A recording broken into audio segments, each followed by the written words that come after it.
नमस्कार मित्रांनो, आनंदी या मालिकेच्या येणाऱ्या काही भागामध्ये मित्रांनो एखादा जबरदस्त असा ट्विस्ट आपल्यासमोर येणार आहे. त्या ट्विस्टमध्ये मात्र मित्रांनो आता ह्या पृथ्वीसमोर आनंदी आणि युगंधर यांचं रूममध्ये एकतर भयानक सत्य येणारच आहे. परंतु जेव्हा आता युगंधर आणि आनंदी हे म्हणजे आनंदी युगंधरची सेवा करता करता तिला झोप लागलेली असते आणि ती तशीच आता युगंधरच्या तिथे जवळ झोपी गेलेली आहे. म्हणून आता युगंधर अगदी झोपेत तिला जवळ घेतो. परंतु आता हा विद्याधर आहे त्याच वेळेस मात्र ह्या दोघांना मारायला तेथे आलेला असतो आणि विद्याधर आता ह्या दोघांना कायमचं संपवून त्याला प्रॉपर्टीचा मालक बनवायचं असतं.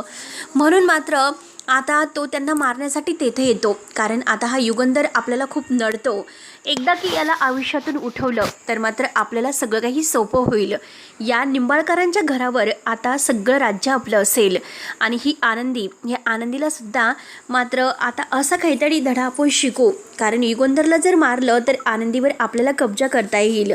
आनंदी आपलीच असेल.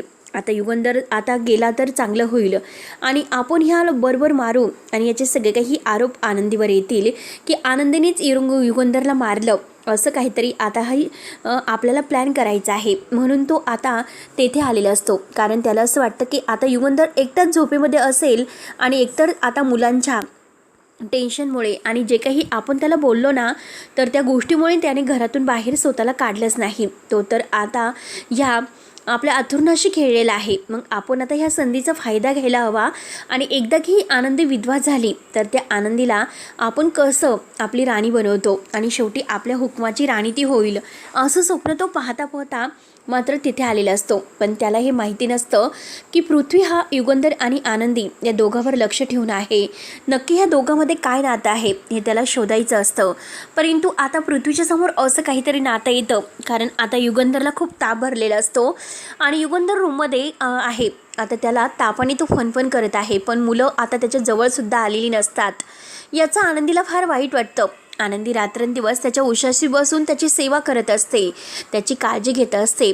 त्याच्या डोक्यावर आता ह्या मिठाच्या पट्ट्या आहेत तर त्या पट्ट्या ठेवत असते. म्हणून आता सगळी रात्रंदिवस जागून ती तळपायला तेल वगैरे लावते आणि मालकसाहेब लवकरच शुद्धीवर या, तुम्हाला काही होणार नाही, ताप एकदा उतरेल तुमचा. म्हणून कायम रात्रभर त्यांच्या उशाशी बसून ते पट्ट्या वगैरे ठेवत असते.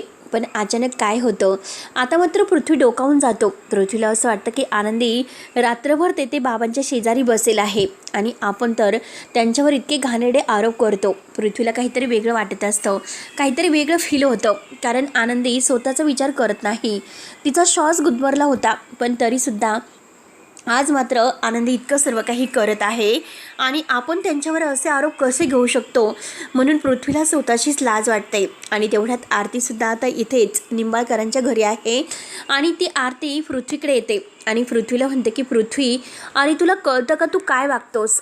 अरे बघ तुझ्या बापाची काय अवस्था झालेली आहे. देवासमान बापाची अशी अवस्था करायला म्हणजे तू त्यांना विचारायला सुद्धा आला नाही.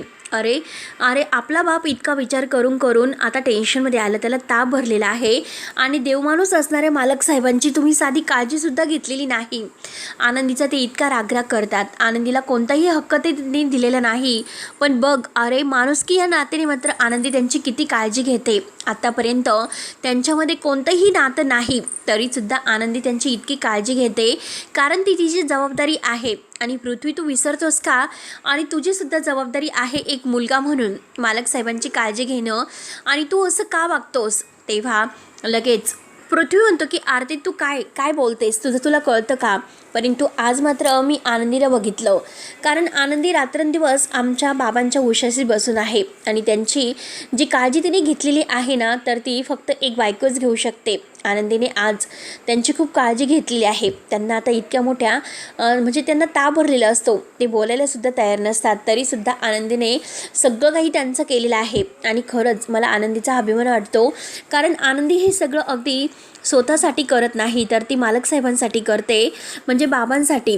आणि तरीसुद्धा ती स्वतःचा कधीही फायदा बघत नाही. मला आनंदीचा हेवा वाटतो, कारण मी आनंदीच्या बाबतीत वेगळा विचार करत होतो. आरती म्हणते की अरे तुला तर तुझा काका कसा आहे हे मात्र एक दिवस तुझ्या नक्कीच समोर येईल आणि ती दिवस लवकरात लवकर येईलच. तेव्हा पृथ्वी तुला आनंदीची आणि आरती जे काही म्हणत आहे तर ते सगळे याची आठवण होईल आणि आनंदीची किंमत तुला समजेल आणि तेव्हा तुला खूप पश्चाताप झालेला असेल, जेव्हा तू आपल्या वडिलांना इतकं सर्व काही बोलतो त्या काकाचं ऐकून. आणि तो काका किती बदमाश आहे हे तुला मात्र सत्य समोर येईलच. फक्त तू थोडासा शांत राहा.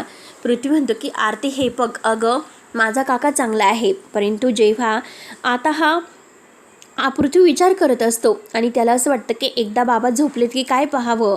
आनंदीला झोप लागून गेली असेल आणि आनंदीला आता बाहेर जायला सांगून आपण बाबांच्या जवळ राहायला हवं असं त्याला वाटत असतं, कारण आनंदीची झोप झालेली नाही, तिलासुद्धा बरं नाही आणि रात्रभर ती मात्र तिथे बसून होती. म्हणून पृथ्वीला काळजी वाटते आणि पृथ्वी म्हणतो की चल आता मी आनंदीला तेथून झोपायला पाठवतो.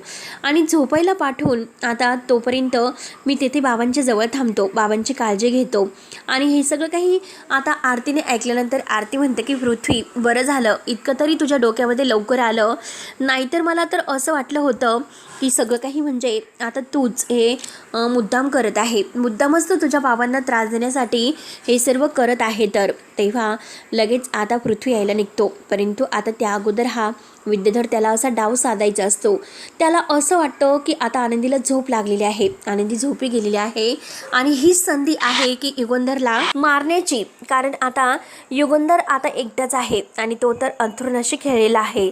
आपण तोंड दाबून त्याचा मृत्यू करू शकतो. आनंदीला गाढ झोप लागली असेल कारण त्याने आनंदीच्या ज्यूसमध्ये आता काहीतरी मिक्स केलेलं असतं आणि युगंधरला सुद्धा गाढ झोप लागण्यासाठी त्याने असं काहीतरी औषध त्यामध्ये मिक्स केलेलं असतं आणि ते पाजण्याचा त्यांना प्रयत्न केलेला आहे, कारण नोकराजवळ ते पाठवून दिलेलं असतं. तर आनंदी आता ते ज्यूस वगैरे पिते आणि तिलासुद्धा झोप लागलेली असते, परंतु दोघं एकमेकांच्या अगदी जवळ झोपलेले आहेत. आणि हे जेव्हा आता विद्याधर बघतो तेव्हा विद्याधर म्हणतो की वा, खरंच आता मात्र वेळ आलेली आहे. आता एक तर आनंदीला नाही संपवायचं, युगंधरला संपवायचं, कारण आनंदीला आता मी माझ्या हातची कशी बनवतो, कारण आता नाही मी तिला हुकमाची राणी म्हणजे आता दासी बनवलं तर मी नावाचा विद्याधर नाही आणि आता ह्या युगंधरला कायमचा बाय बाय, तू जा आता देवा घरी. म्हणून तो मात्र पुढे येतो आणि पुढे येऊन आता तो आनंदीला बाजूला करतो. आनंदी गाढ झोपेत असते कारण तिला त्या ज्यूसमध्ये काहीतरी गुंगीचं औषध पाजलेलं असतं आणि तेवढ्यात मात्र हा विद्याधर पुढे येतो आणि उशी घेतो आणि उशीने मात्र तो युगंधरचं तोंड दाबत असतो. आणि तेवढ्यात आता पृथ्वी रूमकडे येत असतो. पृथ्वीला असं वाटतं की आनंदीला आपण झोपायला पाठवावं आणि आपण आपल्या बाबांजवळ राहावं, बाबांची तब्येत कशी आहे आपल्याला समजेल. आणि त्याच वेळेस आता हा विद्याधर तेथे बसलेला असतो व म्हणजे युगंधरला मारण्याचा प्रयत्न करत असतो उशीने तोंड दाबत. आणि त्याच वेळेस जेव्हा पृथ्वी दारात येतो आणि हे सगळं काही दृश्य बघून आता त्याला खूप मोठा धक्काच बसतो, त्याला खूप राग येतो. तो जोरात आता विद्याधर काका असं ओरडतो आणि काकाने मात्र युगंधरचा पूर्णपणे श्वास गुदमरलेला असतो, त्याला श्वास घेता येत नसतं, इतकं तोंड दाबलेलं असतं. आणि त्याच वेळेस आनंदीला शुद्ध येते. आनंदी म्हणते की हे सर्व काय सुरू आहे आणि मालक साहेब म्हणून ती आता युगंधरला उठवण्याचा प्रयत्न करत असते. युगंधर कसं तरी करत असतो. तर आता पृथ्वी म्हणतो की आनंदी तू बाबांकडे लक्ष दे, मी ह्या काकाकडे बघतो, कारण याने जे काही केलेलं आहे ना ते माफी मागण्याच्या लायकीचं नाही. आज मात्र माझे डोळे उघडले, मी तुमच्यावर विश्वास ठेवला नव्हता म्हणून आता हा पृथ्वी विद्याधरला खूप मारत आहे. इतकं मारलेलं असतं, बेदम मारलेलं असतो आणि बेदम मारून आत्ताच्या आत्ता इथून चालतं हो, तुझं तोंडसुद्धा आम्हाला दाखवू नकोस. आज तू बाबांच्या जीवावर उठू शकतो, उद्या तर काय काय करू शकतो.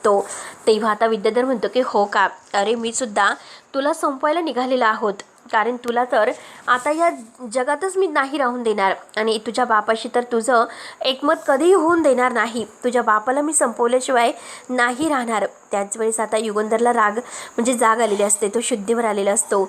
युगंधरला तर बरं वाटतं. युगंधर म्हणतो की पृथ्वी, अरे बघितलंस का तुझ्या ह्या काकाची करामत बघितलंस ना, आज तो मला मारायला निघाला होता आणि त्या दिवशी त्याने तुझ्याच अगदी डोक्यामध्ये रॉड घालून तुला मारण्याचा प्रयत्न केला असेल आणि आज तुझे डोळे उघडले असतील. त्यावरती मात्र आता लगेच पृथ्वी म्हणतो की हे बघा बाबा, मला माफ करा, परंतु आज मात्र ह्या विद्याधर काकाला मी नाही सोडणार, लवकरात लवकर मात्र मी त्याला देणारच असं मात्र त्याला वाटत असतं. म्हणून मात्र आता घाईने पृथ्वी रागाने त्याला खूप मारतो आणि त्याला रूमच्या बाहेर काढून त्याला घराच्या बाहेर काढतो आणि तुझी लायकी तीच आहे तर आता मला तू बाबांच्या विरोधात करतो, मी तुला नाही सोडणार. आणि आनंदी आणि आता हा म्हणजे युगंधर या दोघांना म्हणजे तो आता एका रूममध्ये पाठवतो, कारण युगंधरची काळजी घेण्यासाठी युगंधरला फार त्रास झालेला असतो, पण तरीसुद्धा तो स्वतःला सावरतो. आणि त्याच वेळेस आता आनंदी मात्र त्याची म्हणजे काळजी घेत असते, काय व्यवस्थित सगळं काही करत असते आणि म्हणते की मालक साहेब तुम्ही काही टेन्शन घेऊ नका, सगळं काही व्यवस्थित होईल. म्हणून आता पृथ्वीसमोर शेवटी या विद्याधराचं खरं रूप आलेलं असतं आणि त्याने आपल्या बाबांचा जीवसुद्धा वाचवलेला असतो आणि सगळं काही छानसुद्धा झालेलं असतं. आनंदीची किंमतसुद्धा त्याला समजलेली असते. आनंदी आणि आता युगंधर यांच्यामध्ये कोणतंही नातं नाही, पण तरीसुद्धा एक प्रेमाचं नातं आणि एक माणुसकीचं नातं आहे, ते आनंदी जपते आणि ती आता आपल्या बाबांना नवरा म्हणून मानते. परंतु बाबांनी अजूनपर्यंत आनंदीचा नवरा म्हणजे बायको म्हणून स्वीकार केलेला नाही, हे पृथ्वीसमोर अगदी सिद्ध होतं. तेव्हा मित्रांनो आता पुढे नक्की काय होईल साठी हा व्हिडिओ शेवटपर्यंत नक्की बघत राहा. आणि जर तुम्ही आपल्या चॅनलवर नवीन असाल तर चॅनलला सबस्क्राईब करण्यासाठी मात्र विसरू नका, जेणेकरून तुम्हाला आता ह्या मालिकेचे असेच नवनवीन ट्विस्ट पाहायला मिळतील. तेव्हा मित्रांनो तोपर्यंत धन्यवाद.